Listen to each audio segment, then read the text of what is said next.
সকালে আমরা আমার বাড়ি থেকে রওনা দেবো। আমি তো তোমার লগে তোমার বাড়িতে যাবো না।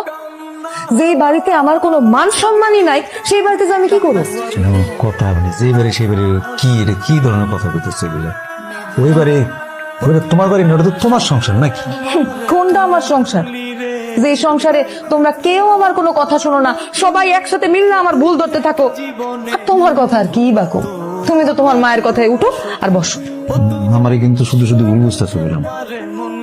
মার কথাই যদি শুনতাম, তোমার প্রতি যদি টান ভালোবাসা না থাকতো, এই ছুটে যেতাম তোমার বাড়িতে। আর আসার পরে তোমার আব্বা কাছারি ঘরে বসায় আমার যা দিছে, যে অপমান করছে, আমি মুখ বুঝে সহ্য করছি সব কথা, খালি তোমার লেগে। ঠিক আছে, আমি রাতের বেলা ব্যাগ গুছাই রাখো। ভাবি আমার কাপড়গুলো একটু ধুয়ে দাও তো। তোমার কাপড় আমি ধুইতে যাবো কেন? তুমি নিজের কাপড় নিজে ধুইতে পারো না? ভাবি আমার দুইটা কাপড় ধুয়ে দিলে তোমার কি এমন হইব?